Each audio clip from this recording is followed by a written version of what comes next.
Pues buenos días, encantado y honrado de estar aquí.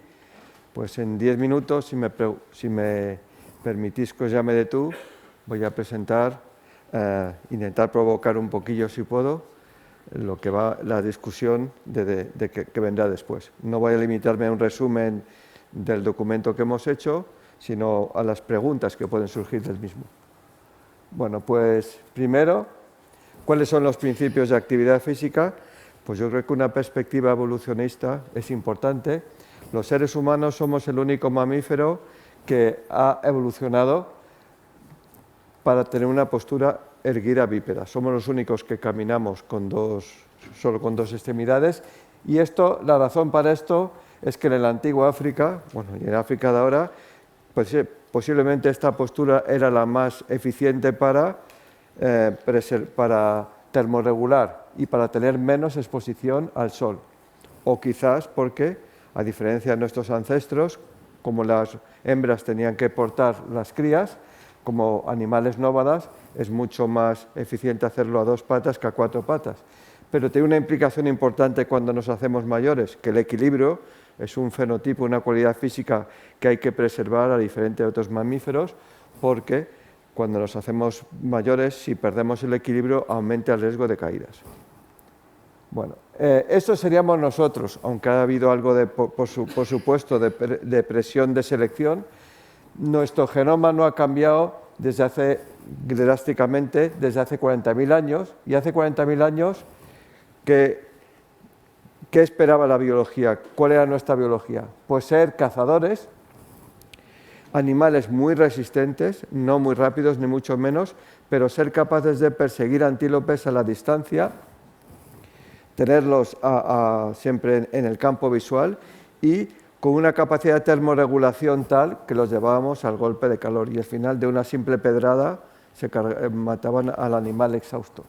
Y, por ejemplo, eso llevó a constituir nuestro cuerpo. Por ejemplo, el corazón de los monos se parece mucho más al corazón de una persona hipertensa. Tiene miocardiopatía hipertrófica, mientras que el corazón de personas que siguen el estilo de vida ancestral se parece más al de un maratoniano. La mal llamada hipertrofia excéntrica, que no es bueno. Lo que es bueno es un corazón normal, es decir, con cavidad muy amplia y con paredes fuertes. No es excéntrica, es un corazón normal pero muy grande.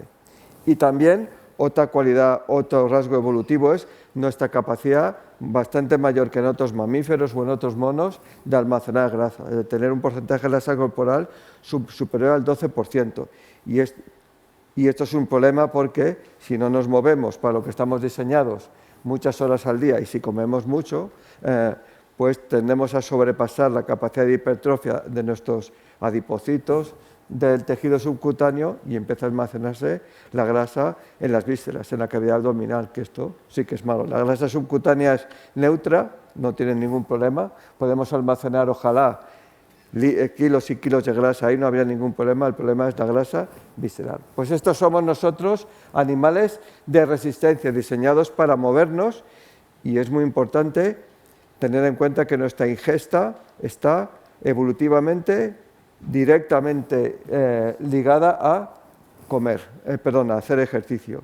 El ejercicio no es una cosa divertida, es necesaria y eso es un problema. Por ejemplo, hay un investigador de Harvard que estudia a grupos como los indios Tarahumara que se mueven para vivir y dicen, ¿por qué corres? Él es maratoniano y dice, ¿por qué corres? Yo, si no tuviera que correr para vivir, no correría. Sería como si un taxista le haces el pobre en su tiempo libre ir en taxi o a un conductor de autobús, coger el autobús. Ese es el problema del ejercicio, que no estamos hechos para hacer ejercicio. Estamos hechos para hacer ejercicio para vivir, pero no para divertirnos con el ejercicio. Por eso a veces la adherencia a los programas de ejercicio es problemática. Bueno, y quizás evolutivamente estamos diseñados para hacer lo que se conoce como cacos, caminar, correr, teniendo al antílope a tiro, hasta que veían que estaba exhausto y le llevaban al golpe de calor. Todos tendrán, los que tienen perros, verán que tienen mucha más explosividad que nosotros, pero enseguida está jadeando, no termorregulan tan bien como los seres humanos.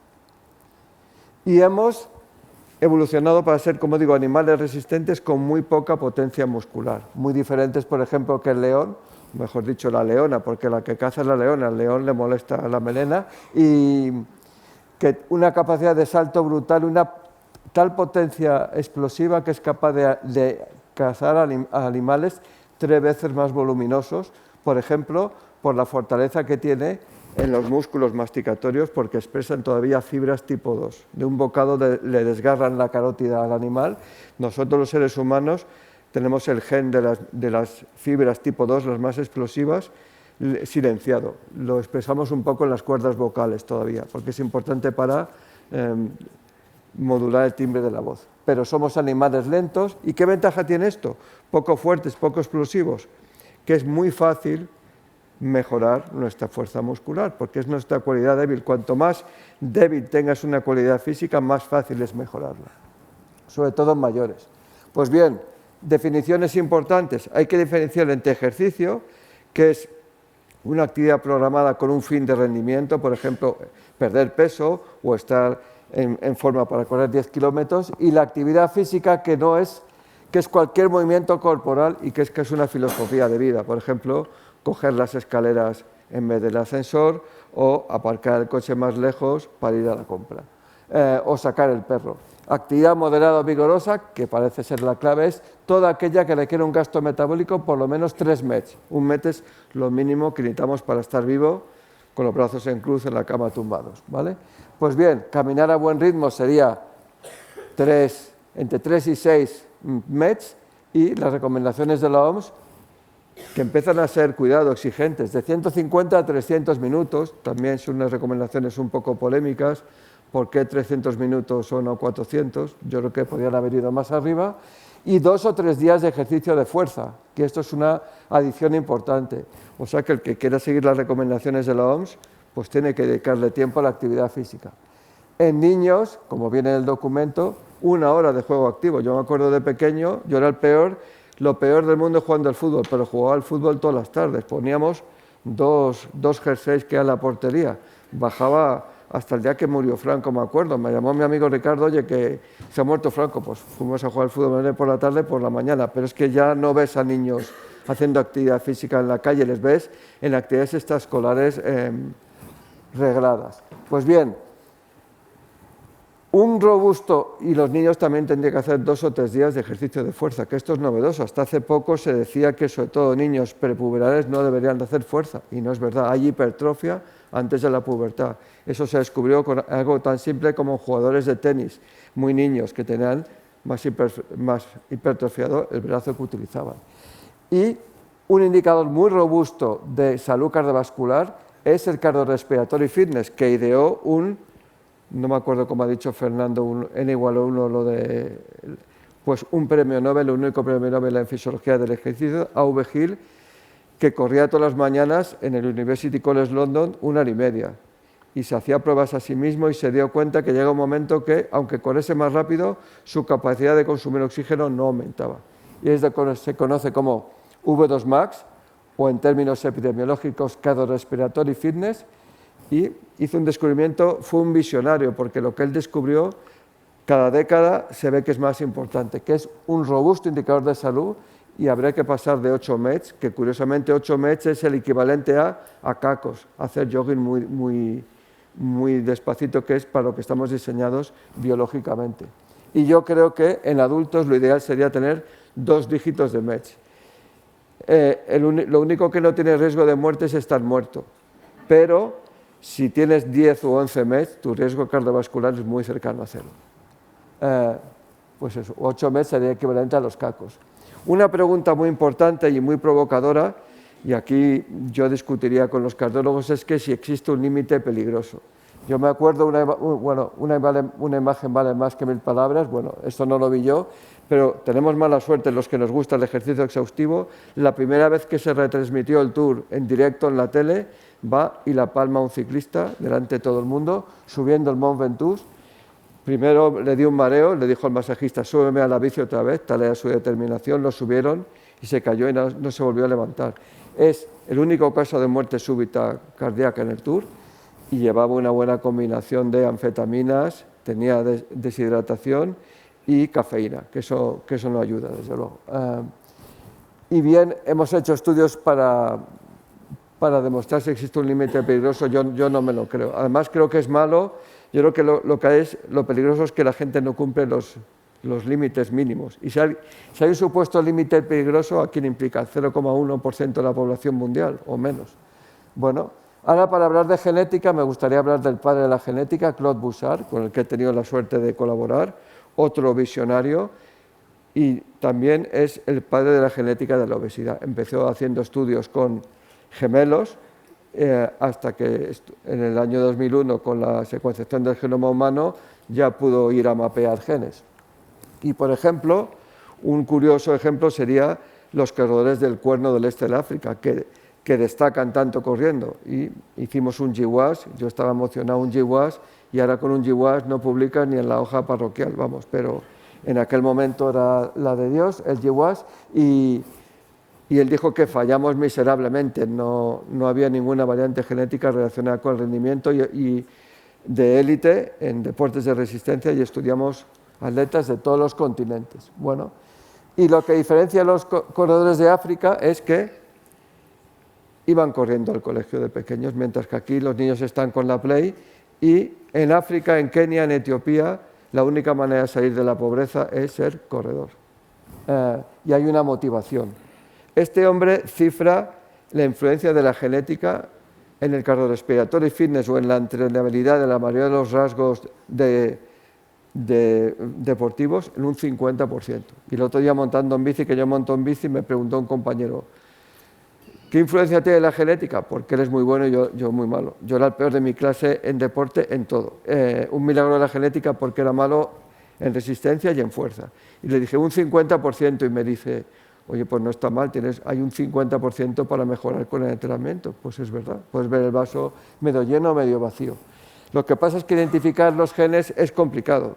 Quizá el único que es para mí importante es este gen que, como todos los grandes descubrimientos de la medicina, se hizo un poco por casualidad. Esta investigadora, Catherine North, con la que he tenido también la suerte de colaborar, demostró que había una mutación que se asociaba a falta de expresión de alfa-actina 3 en los sarcómeros. Tú pones una preparación de sarcómero, le quitas la alfa-actina 3 y el sarcómero se contrae fatal, súper lento. Dice, caramba, qué enfermedad más importante he descubierto. Pero empezó a genotipar a gente, ella es neurogenetista, y vio que, bueno, pues 1.000 millones de caucasianos somos homocigotos. Digo somos porque me incluyo, mi mejor marca era 1 metro en altura, 3 en longitud y 16 segundos en 100 metros. No somos enfermos, pero somos incapaces de generar contracciones explosivas. Bueno, ¿y cuándo surgió esta mutación? Pues hemos hecho un estudio, precisamente está el doctor Carracedo con Roberto, que está siendo rechazada y rechazada. Este polimorfismo no está en los monos, por ejemplo. Sabemos que no están en los denisovanos, en los neandertales. Posiblemente surgió cuando los seres humanos mudaron de África hacia Eurasia, un entorno más frío y una mutación que favorece ser todavía más resistente y soportar mejor climas fríos. Y por eso, en esos sentidos sí que tienen ventaja los atletas de origen africano, hijos de esclavos, ya sea jamaicanos o afroamericanos. No veréis de la calle 1 a la 9, en una final de 100 metros olímpicas, ningún corredor que tenga genotipo XX, porque no tiene la suficiente explosividad. Bueno, pero los genes no lo son todo, y aquí un ejemplo, con esto he tenido la suerte de trabajar con el doctor Arenas, un ratón con la peor mutación que se puede tener, casi desde el punto de vista de rendimiento, una enfermedad monogénica, incapacidad de metabolizar el glucógeno. El ratón se queda sin fuerza y con dolor. Pues bien, enfermos, knockouts para esta enzima, que es la glucógeno fosfodilasa, pueden hacer ejercicio explosivo con entrenamiento, se puede sobrepasar la limitación genética. Este paper nos costó 20 rechazos, pero en las guías, y estamos muy contentos, ya recomiendan el ejercicio de fuerza para estos pacientes. Espero no pasarme de tiempo. Hay científicos visionarios a los que les debemos todo, como este investigador, Ben Saltin, ya fallecido, que era un investigador visionario que se dedicaba a ver cómo funciona el cuerpo. Y él vio que había niveles muy aumentados de interleuquina 6 en corredores detrás de un maratón, después de un maratón, que en principio es una sustancia proinflamatoria nociva que se asocia con mayor riesgo cardiovascular y más progresión de cáncer. Y en vez de ser un científico en blanco y negro, un rollazo como muchos, dice, no, yo no me lo creo. Y incluso él se inyectaba lipolisacárido bacteriano y TNF-alfa, dice, es que yo no llego a estos niveles de interleuquina 6, y temblando el tío en el laboratorio, dice, ¿no será el músculo el que produce estas enormes cantidades de interleuquina 6? Y dio este experimento, y yo he visto la silla esta, de contar un músculo y otro no. Este experimento tan sencillo se ha utilizado para demostrar adaptaciones del cuerpo humano a la altura. Enterramos una pierna en hipoxia y otra no, y vio que ellos eran muy buenos con los catéteres, que en la sangre que drenaba de los músculos en ejercicio salía mucha interleuquina 6, cosa que no ocurría en el músculo control. Primera prueba de concepto de que el músculo produce moléculas, no solo se contrae. Ahora queda por ver si la que produce el músculo es tan mala como la que produce el sistema inmune cuando tenemos inflamación. Y parece que no, que muchas mioquinas son beneficiosas, incluso que no solo el músculo, sino que todos nuestros tejidos, cuando hacemos ejercicio, liberan moléculas que no estás liberando cuando haces ejercicio. Y por tanto, las personas que hacen ejercicio tienen una ventaja, que tienen una ventana de varias horas al día donde se producen adaptaciones moleculares que no tienen los que no hacen ejercicio. En medicina creo que cometemos un error, que medimos el colesterol, la tensión arterial en un momento del día, pero el día tiene 24 horas. Por ejemplo, la verdadera tensión importante es la tensión de 24 horas. Pues lo mismo debería ocurrir cuando hacemos el ejercicio. En la media, nuestro cuerpo está más sano porque durante unas horas, esa ventana post-ejercicio, estamos produciendo adaptaciones saludables. Por ejemplo, las exerquinas se unen a células natural killer, que son las más citotóxicas contra el cáncer. Como veis aquí es Lidia, que estará luego en la mesa, una mujer haciendo series con cáncer de mama a muerte, produciendo mucha adrenalina. Pues salen muchas NKs, que no tenemos muchas NKs en la sangre porque nos autodestruiríamos. ¿Y esa señora qué ventaja tiene frente a otra que no hace ejercicio? Pues que durante unos minutos tiene las células más agresivas contra los tumores en sangre, y entonces durante unos minutos, y más si lo repite todos los días, tiene inmunovigilancia aumentada contra los tumores. Bueno, una cosa importante del ejercicio es que nos defiende de enfermedades cardiometabólicas a través de mecanismos no tradicionales, y eso permite conocer mejor el cuerpo. Y un buen ejemplo es el héroe y presidente americano Eisenhower, que tuvo nada menos que 6 infartos en la época que no había estatinas, y el tío no la palmó, aguantó a todos, y tiene sentido porque cuando haces ejercicio intenso aumenta lo que se conoce como preacondicionamiento cardíaco. El corazón se hace más fuerte para aguantar otro infarto. Otros episodios sucesivos de isquemia, reperfusión, por ejemplo, las mitocondrias no se suicidan, no tienen apoptosis y se vuelve más fuerte el corazón. Y aquí hay que llevar ejercicio hasta la isquemia, que es complicado, pero se ha visto que en enfermos cardíacos, cuanto más proisquémico sea el ejercicio, mejores adaptaciones produce, por ejemplo, colaterales. De wearables nos va a hablar más Borja. Bueno, yo solo sé que hago mucha bici estática, tengo un medidor de vatios y es mi posesión material más preciada, ¿vale? Bueno, actividad física para salud de precisión. Bueno, existe mucha evidencia epidemiológica. La primera, de una manera maravillosa, se demostró en los conductores de los autobuses de Londres. Y es increíble, porque antes no se sabía si el ejercicio era bueno o malo. Se tenía a pensar a principios del siglo, o a mediados del siglo pasado, que no era tan bueno. Se vio que los conductores tenían más predisposición a morir por enfermedad cardiovascular que los revisores, que estaban subiendo pisos, porque son autobuses de los pisos todo el tiempo, y además, y ahí está el sesgo, siempre lo hay, no tenían el estrés que tiene el conductor de soportar el tráfico de Londres. Bueno, pues algún estudio que hemos hecho nosotros con la población española, 500.000. Como digo, ahora con estos datos, y con perdón y con todo el respeto, ni en la hoja parroquial lo hace falta mucho más. Pero fijaros, tanto en personas con peso normal, como con sobrepeso, como con obesidad, riesgo de hipercolesterolemia, diabetes e hipertensión. Solo el 12%. de las personas, de estos 500.000, que son personas aseguradas, población activa, de 20 a 60 años. Solo el 12% eran activos, cumplían las normas de la OMS, que os he dicho antes, y serían riesgo 1, el basal, digamos, la referencia. Pues fijaros, en cualquier grupo de peso corporal, cuanto menos activo eres, peor. Y con un riesgo llamativo, por ejemplo, en los que tienen normopeso para la hipertensión, pues entre 1 y 1,5, pues 50% más de riesgo. No está mal, yo creo. Bien, pues esto me dedico yo con escaso éxito. A ver si me dais algún consejo. Bueno, pienso que un mensaje importante es que los límites, la capacidad del organismo de adaptarse al ejercicio es mucho mayor de lo que viene en los libros de medicina. Y esto, un estudiante de medicina y luego un neurólogo y luego profesor de Oxford lo demostró. Fue el primer hombre en bajar de 4 minutos en la milla mientras era estudiante. Fue el que inventó el HIIT, porque no tenía tiempo. Las malas lenguas dicen que también utilizaban anfetaminas para rendir, pero bueno, siempre hay malas lenguas.